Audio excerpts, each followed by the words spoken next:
प्रायिकता के एक और वीडियो में आप लोगों का स्वागत है। तो हम लोगों ने जैसा कि प्रायिकता के बारे में देखा था कि प्रायिकता पर अगर मास्टरिंग करना है 10th के प्रायिकता पर, तो उसे हम लोग 4 ब्रॉडर कैटेगरी में बांटे थे।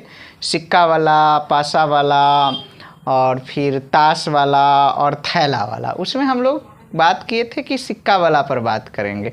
कुछ लोगों के मन में यह जिज्ञासाएं होंगी कि सर पहले प्रायिकता के बारे में कुछ बताएंगे, तो आने वाले वीडियो में प्रायिकता की भूमिका पर जो बात होगी कि प्रायिकता का मान कहाँ से कहाँ तक होता है, प्रायिकता बराबर क्या होता है, प्रायिकता का जो है सो कब प्रायिकता को हम लोग संभव घटना कहते हैं, कितना प्रायिकता आता है तो असंभव घटना कहते हैं, ये सब देखेंगे।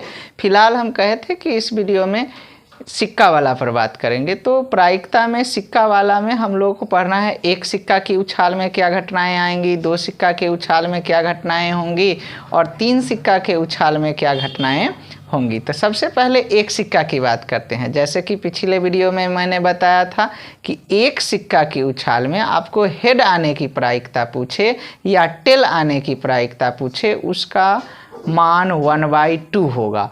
आखिर क्यों 2 होगा, आइए देखते हैं। जैसा कि हम लोग जानते हैं कि एक सिक्का में आपको 2 घटनाएं घट सकती हैं। या तो चित आ सकता है, चित को हम लोग शीर्ष भी कहते हैं, चित को शीर्ष भी कहते हैं, इसी को हम लोग हेड कह देते हैं। और पट, और इसी को हिंदी में पृष्ठ भी बोलेंगे, इसी को टेल कहते हैं। तो एक सिक्का की उछाल अगर हम लोग करते हैं तो एक हेड और एक टेल आता है, एक हेड और एक टेल आता है।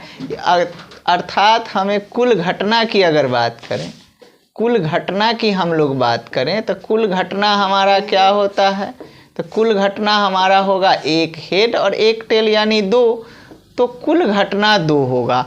और हेड और टेल आने की प्रायिकता की बात होगी, हेड और, तो अगर हम कह रहे हैं कि हेड आने की प्रायिकता बताइए, तो हेड तो आपको एक ही है और कुल घटना 2 है, तो 1/2 होगा। क्योंकि प्रायिकता का जनरल फार्मूला क्या है, घटना के अनुकूल संभव परिणाम बटा कुल घटना। इसको कई तरह से कई लोग कहते हैं, तो हम सिंपल बता रहे हैं कि घटना के अनुकूल संभव परिणाम बटा कुल घटना। जो कुल घटना है वह नीचे लिखना है और जो पूछा जा रहा है जिसके बारे में, उसके घटने की उसकी बारंबारता को ऊपर लिखेंगे। तो शीर्ष या चित या हेड हम कहे एक ही है, इसीलिए इसकी प्रायिकता 1/2 होगी और टेल आने की भी प्रायिकता 1/2 होगी। तो क्वेश्चन हमें कैसा रह सकता है, मान लीजिए कि क्वेश्चन ऐसे है, क्वेश्चन 1 लेते हैं कि एक सिक्के की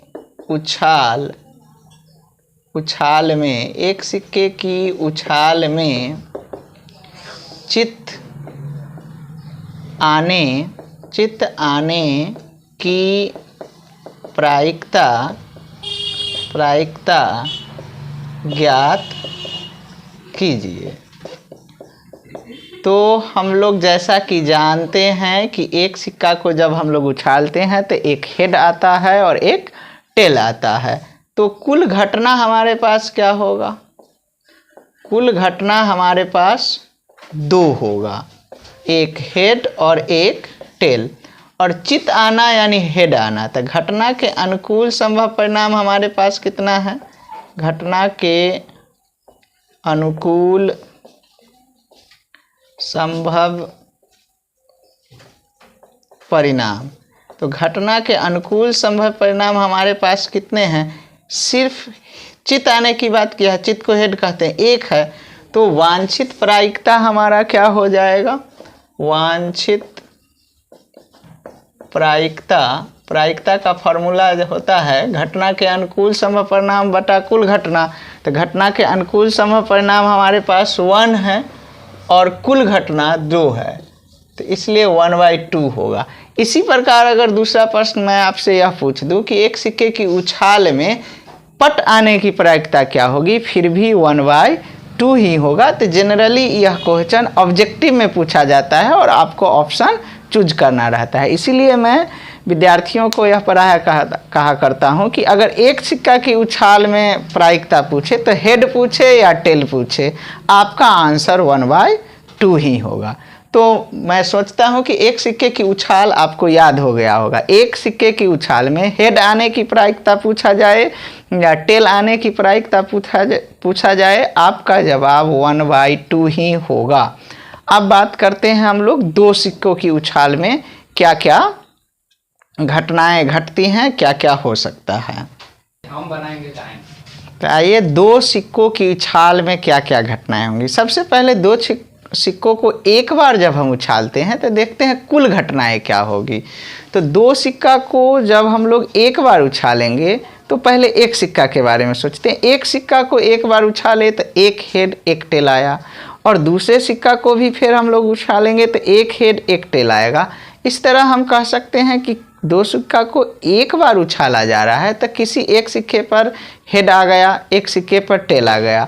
तो देखते हैं कि कुल कितना घटनाएं होंगी। तो दो सिक्कों की उछाल में हम लोगों को कुल घटनाएं क्या हो सकती हैं, 4 होंगी। कैसे? मान लीजिए कि पहला सिक्का पर भी हेड आया होगा और दूसरा सिक्का पर भी हेड आया। पहला सिक्का पर हेड आया, दूसरा पर टेल आ गया। पहला पर टेल आया और दूसरा पर हेड आ गया, और दोनों पर टेल टेल ही आ गया। तो दो सिक्के की उछाल में हमारी कुल घटना जो होगी वह 4 होगी। और कौन कौन होगा? तो head head, head tail, tail head, tail tail. तो ये आपको याद कर लेना है और समझ लेना है कि दो सिक्के की उछाल में हम लोगों को कुल घटनाएं कितनी होती हैं, 4 होती हैं। कौन कौन होता है? तो head head, head tail, tail head, tail tail. Head ऐसे लिखने का अगर सीखना है तो पहले दोनों पर हेड हेड लिख दिए, हेड लिख दीजिए, एगो पर टेल लिख दीजिए और फिर पलट के लिख दीजिए। पलट के लिखने का मतलब देखिए, यहाँ पर हेड था तो हमने टेल लिखा, टेल है तो हेड लिखा, और टेल हेड हेड था तो टेल टेल लिख दिया। इसको अगर ना याद रह सके तो दूसरे तरीके से भी आप रख सकते हैं। मान लीजिए कि कुल घटना 4 है, ये तो याद हो गया कि कुल घटना जो है वह 4 होगा। और लिखने में हम लोग एच एच लिख लेंगे और एच टी लिख लेंगे। ठीक इसके नीचे चले आइए, अगर एच एच लिखे हुए हैं तो टी टी लिख दीजिए। यहाँ पर एच है तो टी लिख दीजिए और टी है तो एच लिख दीजिए। तो इस तरीके से भी आप कुल घटना जो 4 होता है उसको लिखने का सीख सकते हैं। तो दो सिक्कों की उछाल में कुल घटना कितना होता है? 4 होता है। और कौन कौन? तो H H, H T, T T, T H कहिए, या जैसे इस तरीके से लिखिए, इस तरीके से लिखिए, या किसी और तरीके से लिखिए, उससे कोई मैटर नहीं करता है। आपको है कि किस तरह से आपको यह याद रहता है। अब इसमें प्रश्न क्या क्या बन सकते हैं, आइए देखते हैं। तो मान लीजिए कि एक पहला प्रश्न हम लेते हैं कि दो सिक्कों की एक उछाल में, दो सिक्कों की एक उछाल में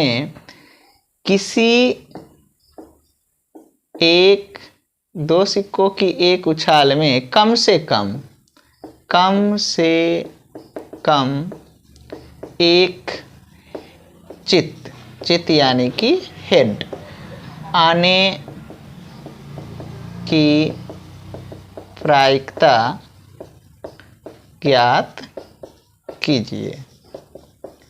तो सबसे पहले तो हम लोग जान चुके हैं कि कुल घटना, जब भी दो सिक्के को एक बार उछाला जाता है तो कुल घटना कितना होता है? 4 होता है। H H, H T, T H, T T.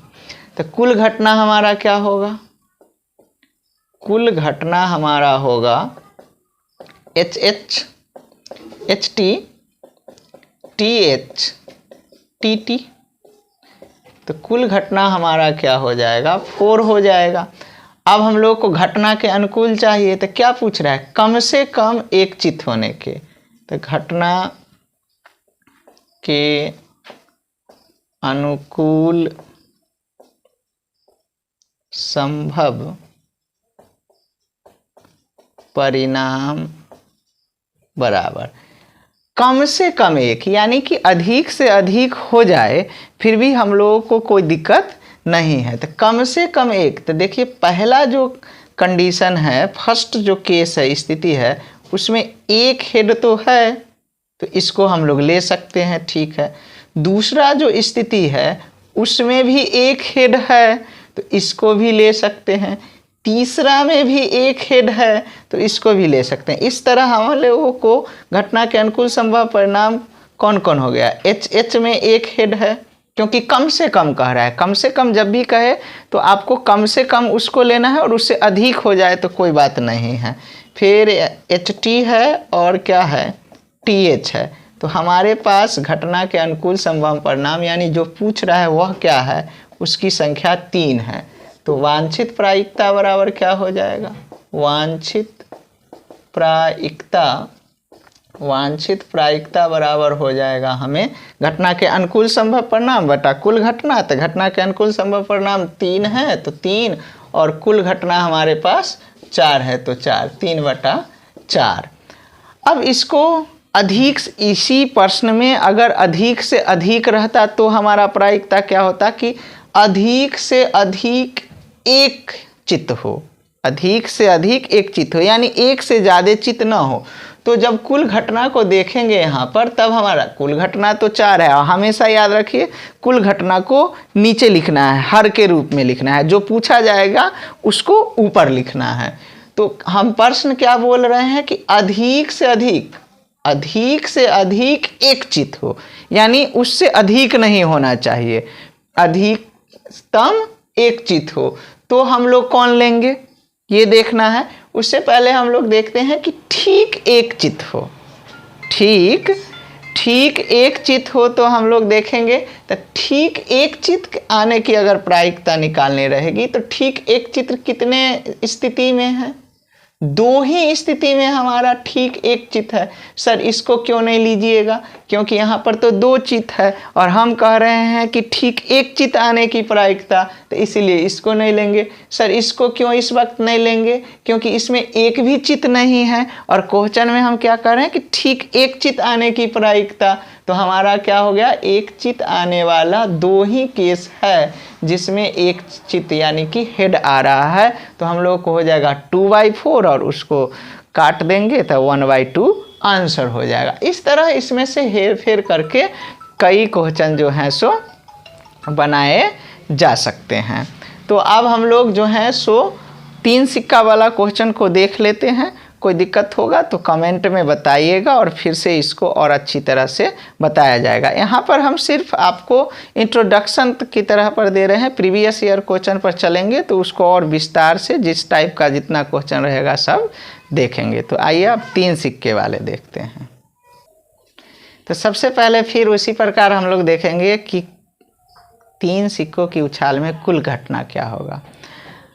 ये कुल घटना निकालने का एक और भी तरीका है। अब हम कहेंगे 4 सिक्कों की उछाल में कुल घटना क्या होगा, 5 सिक्कों की उछाल में कुल घटना होगा। तो कैसे आप लोग बताइएगा, हर बार लिखिएगा पॉसिबिलिटीज नहीं, इसका भी एक तरीका है। हालांकि आपके मैट्रिक के एग्ज़ाम में 3 सिक्का से अधिक का नहीं पूछेगा, फिर भी हम लोग देख लेते हैं। 2n कुल घटना निकालने का सिक्का वाला प्रायिकता में कुल घटना निकालने का आपका फॉर्मूला क्या है, 2n। कुल घटना निकालने का आपका फॉर्मूला कह सकते हैं इसको 2n।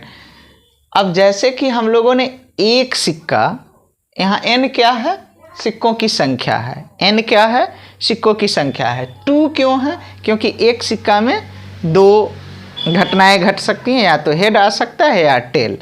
तो अगर आपको एक सिक्के की उछाल में याद कीजिए, याद ही होगा कि कुल घटना कितना था, 2। तो अगर हम लोग एक सिक्का की उछाल की बात कर रहे हैं, कुल घटना क्या होगा, तो सिक्का एक की बात कर रहे हैं। n क्या है यहाँ पर, तो यहाँ जो है सो n क्या है, सिक्कों की संख्या है। सिक्कों की संख्या कहिए या उछालों की संख्या कहिए। तो हम लोग को यहाँ पर जो है सो n जो है सो सिक्कों की संख्या है।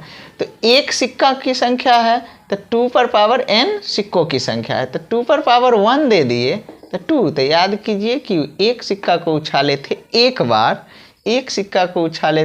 बार, तो हमारा कुल घटना 2 आया था।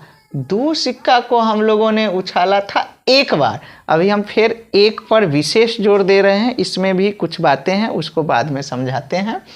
तो जो है आपको 2 सिक्का को हम लोग एक बार उछाल रहे हैं, तो 2 n क्या है, सिक्कों की संख्या है, तो 2 पर पावर 2 दे दिए तो 4। और आप याद कीजिए कि 2 सिक्कों की एक उछाल में कुल घटना कितना होती है, तो 4 होती है। इसी प्रकार अभी हम लोग पढ़ने क्या जा रहे थे, तो 3 सिक्कों की उछाल में कुल घटना क्या होगा। तो कुल घटना n यहाँ पर क्या है, सिक्कों की संख्या है। 3 सिक्कों की बात किए हैं तो 2 पर पावर 3, और 2 पर पावर 3 का वैल्यू क्या होता है, 8 होता है। तो 3 सिक्कों, अगर इसी प्रकार हम पूछ लिए कि 4 सिक्कों की उछाल में जो है कुल घटना क्या होगा, तो 2 पर पावर 4 का वैल्यू कितना होता है, 16 होता है, तो 16 हो जाएगा। लेकिन हम लोगों तक को इतना ही पढ़ना है, तो अभी हम लोग 3 सिक्कों की उछाल पर बात कर रहे थे। तो 3 सिक्कों में की उछाल, 3 सिक्कों को एक साथ एक बार उछाला जाता है। फिर बार बार हम बता रहे हैं कि एक बार क्यों बोला जा रहा है, इस पर हम विशेष जोर क्यों दे रहे हैं, वीडियो के अंत में इस बात को बताते हैं।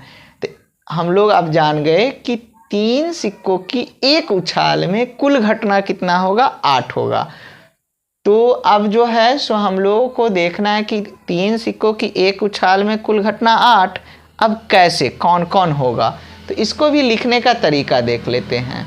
हेड हेड हेड, तीनों पर मान लीजिए कि हेड ही आ गया हो। फर्स्ट 2 पर हेड आया और एक टेल आ गया। अब क्या कीजिए, इस टेल को इधर, अब इसके लिखने के कई तरीके हैं, याद रखने के कई तरीके हैं, समझने के कई तरीके हैं। मुझे जो अभी आसान लग रहा है वह मैं आप लोगों को बता रहा हूँ। अब इस हेड को बारी बारी से इधर जो है मूव कराइए। तो अब टेल को, तो ये हेड यहाँ आ गया, ये टेल जो फर्स्ट पोजीशन पर था इधर से सेकंड पोजीशन पर ले जाइए, और ये अब फिर इस टेल को फिर से मूव कराइए एक स्टेप। तो फिर ये H, और फिर ये टेल यहाँ आ गया और H यहाँ पर आ गया। तो हम लोग को करना क्या है, फिर से देखते हैं। हेड हेड हेड लिख लेंगे, तीनों पर हेड ले लेंगे। प्रथम 2 पर हेड आने देंगे और थर्ड पर क्या करेंगे, टेल आने देंगे, और उस टी को एक स्टेप आगे ले जाएंगे, फिर एक स्टेप आगे ले जाएंगे। इस तरह से ये दोनों लिखेंगे। अब क्या करेंगे, हम लोग इसका अपोजिट लिख देंगे। हेड हेड हेड है तो हेड का अपोजिट टेल होता है, तो टेल टेल टेल लिख दीजिए। फिर हेड हेड है तो टेल टेल लिखिए, हेड है तो टेल लिखिए, फिर हेड है तो टेल लिखिए, टेल है तो हेड, हेड है तो टेल, फिर टेल है तो हेड, और हेड है तो टेल, हेड है तो टेल। चलिए एक बार फिर इस चीज़ को हम लोग प्रयास करते हैं। ये तो जान गए कि 3 सिक्कों की एक उछाल में, 3 सिक्कों की एक उछाल में कुल घटना क्या होगा, 8 होगा।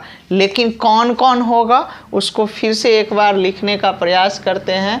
हेड हेड हेड लिख लेंगे, 2 सिक्का पर हेड लेंगे और टेल लेंगे, और इसको एक स्टेप टेल को आगे कर देंगे अगली में। तो यहाँ से यहाँ टेल आ जाएगा, और ये हेड जो है सो यहाँ चले आएगा। तो और ये हेड है ही, ये हेड रहा, ये हेड उठ के यहाँ आया और ये इधर चला गया। तो एक स्टेप फिर इसको एक स्टेप और आगे कर दीजिए, और आगे वाले हेड को एक स्टेप पीछे कर देना है। तो ये क्या हो जाएगा, टेल हेड हेड। अब बस 4 घटनाएं हम लोग लिख चुके हैं, इस सब का अपोजिट लिख देना है। अपोजिट लिख देना है यानी जहाँ पर हेड है वहाँ पर टेल लिख देना है, जहाँ पर टेल है वहाँ पर हेड लिख देना है। तो यहाँ पर 3 हेड हैं तो हम लोग लिख लेंगे 3 टेल, 2 हेड हैं तो हम लोग लिख लेंगे 2 टेल, 1 हेड है तो 1 हेड, फिर 1 हेड है तो टेल, टेल तो हेड, हेड तो टेल, टेल तो हेड, हेड तो टेल, हेड तो टेल। तो इस तरह से हम लोग 8 घटनाएं 2 बार 4 बार प्रयास करने पर लिखने के सीख सकते हैं। मैं यह नहीं कहता कि यही सबसे आसान तरीका है और ऐसे ही लिखाता है, अन्य तरीक़ों से भी आप लिख सकते हैं, लेकिन आपको क्रम हेर फेर हो सकता है, घटनाएं यही हैं। तो एक सिक्का की एक उछाल में कुल घटना कितना है हमारे पास, 2 सिक्कों की एक उछाल में कुल घटना कितना है, 4, 3 सिक्कों की एक उछाल में कुल घटना कितना है 8, और वे कुल घटनाएं 8 कौन कौन से स्थिति हैं, तो ये हैं। अब इस पर आधारित कई प्रकार के क्वेश्चन पूछे जा सकते हैं, जैसे कि अब सारे प्रकार के क्वेश्चन मैं चाहूँ तो लिखकर बता सकता हूँ, लेकिन मैं वे सारे क्वेश्चन आपको प्रश्नावली या प्रीवियस ईयर, जिसको आप लोग क्वेश्चन बैंक कहते हैं, जो पिछले एग्जाम में पूछा गया, उस समय जब पढ़ाता रहूँगा तो पूरा लिख के डिस्कस करूँगा। अभी सिर्फ मैं कंसेप्ट क्लियर करने का प्रयास कर रहा हूँ। मान लीजिए कि पूछता है कि ठीक 2 क्वेश्चन हम दे रहे हैं कि ठीक दो हेड आने की प्रायिकता, ठीक 2 हेड आने की प्रायिकता, ठीक 2 हेड आने की प्रायिकता। तो कुल घटना तो हमारे पास क्या है 8 है, कुल घटना हमारे पास अभी क्या है 8 है। 3 सिक्कों की एक उछाल में कुल घटना क्या होती है, 3 सिक्कों की एक उछाल में कुल घटना कितना होता है, तो 8 होता है। कौन कौन है वे घटनाएं, तो यहाँ है। अब हम लोगों को जो है सो क्या है कि हम क्या कहे क्वेश्चन कि ठीक 2 हेड आने की प्रायिकता, ठीक 2 हेड, यहाँ तो 3 हेड है, लेकिन प्रश्न में हम कह रहे हैं ठीक 2, यानी ना ही 2 से कम और ना ही 2 से ज़्यादा। तो इस केस में देखिए ठीक 2 हेड है। फिर इस केस में देखिए इसमें भी ठीक 2 हेड है, फिर यहाँ पर भी ठीक 2 हेड है। और ध्यान से देखने पर हम लोग पाते हैं कि किसी भी स्थिति में ठीक 2 हेड नहीं है। अर्थात ठीक 2 हेड आने की प्रायिकता हमारा क्या हो जाएगा, हम लोग जानते हैं कि कुल घटना को नीचे लिखते हैं, जो पूछा जाए उसको ऊपर लिखते हैं। पूछा जा रहा है ठीक 2 हेड आने की प्रायिकता, और ठीक 2 हेड हम लोगों को कितनी स्थितियों में आ रहा है, मात्र 3 स्थितियों में। तो 3/8 और 3/8 कटेगा नहीं, इसीलिए यह हमारा आंसर हो जाएगा। अब इसी क्वेश्चन को फिर इसी में से दूसरा क्वेश्चन अगर लें कि कम से कम 2 हेड आने की प्रायिकता, कम से कम